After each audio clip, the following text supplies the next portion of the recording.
on coastlines, on seawater rise, all those kinds of things. Hurricane Katrina's largest, and the following Hurricane Rita, the largest impacts were from water that had a storm surge push it into places that had never been before. And with that, all of the chemicals that are on the surface making a toxic stew that once even it's dried, it's still in the topsoil. You have no idea that driving your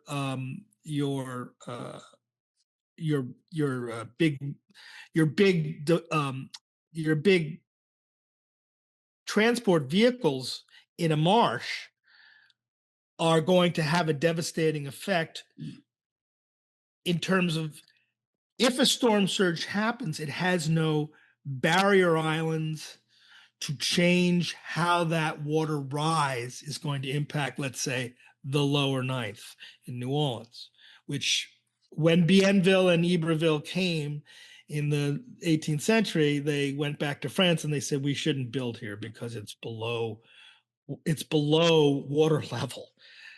What did we do? No, we think we can overwhelm nature, build levees, and protect those places along a river, in this case the Mississippi, that basically protect all of those communities and all those businesses.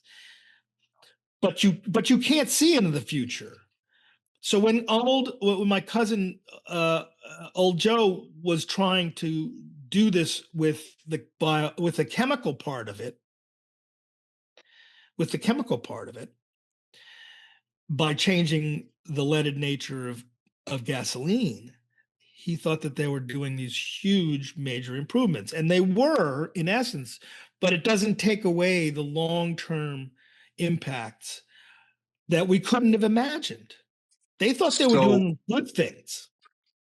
So bring that back to truth. So these truths are accumulated over time, and that goes to the objective truth.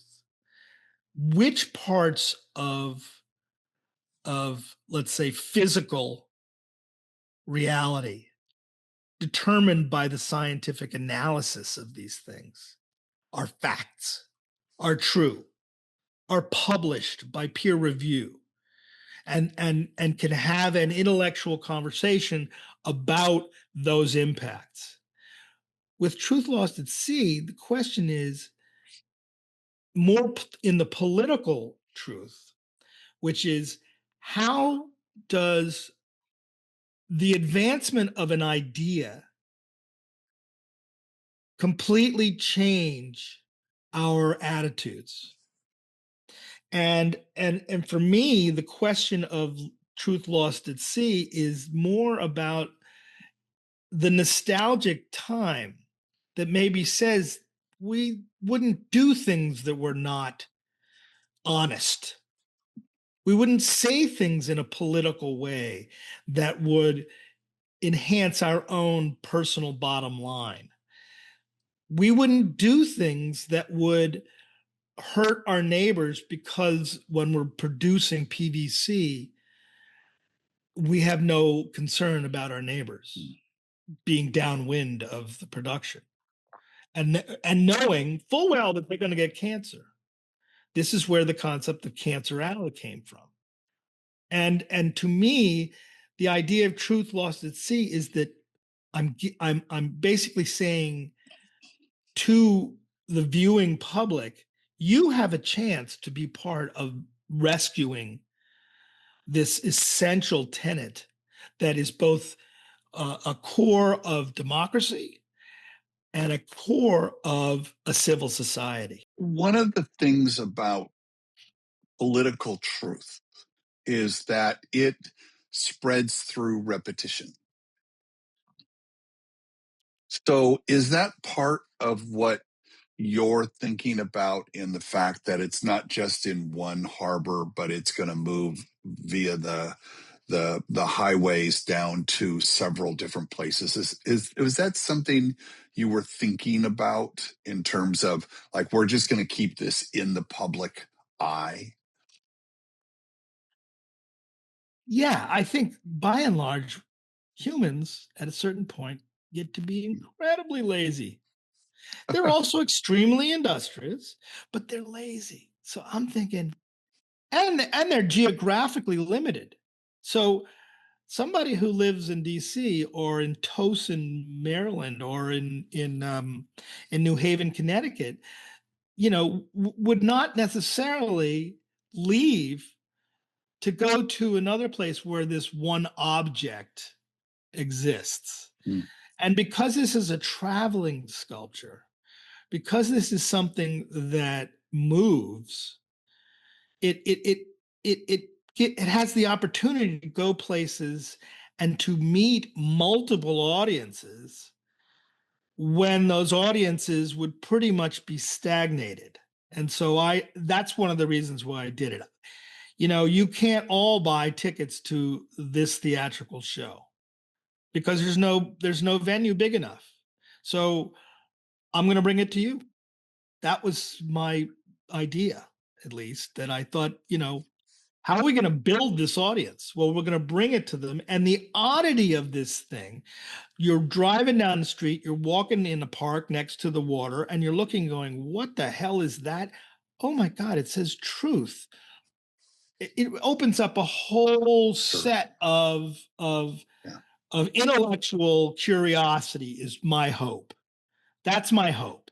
You ask me, what do I think of when I think of actually seeing truth, lost at sea floating down the way? And it's in the magic. Yeah. It's in the lure of the unexpected. If it runs concurrent with alien sightings or reports from pilots talking about seeing alien craft. This is in the real world. This is something that Mm-hmm. I'm going to physically make and drag around with me. It's not something that is in a mysterious place that I have no control over. It is something that's going to astound you by the fact that it's there. So if you want to help get this project out on the water, we need your help. We need funding to build it. Go to the URL that you see on the screen, trutheverywhere.com. It's right there. Anything helps us. We appreciate it. This is a labor of love for all of us involved on the project. Desperately need to get this thing built and get it launched 8 weeks before the midterms.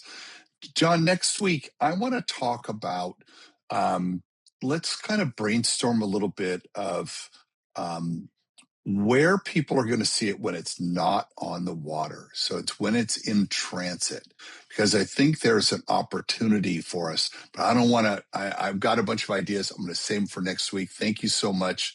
Everybody, we appreciate it. Go look at the back catalog. We've got a bunch of videos there where John gets in and talks about other aspects of the show. Thank you so much. Till next week. See you then. Don't be just a lurker.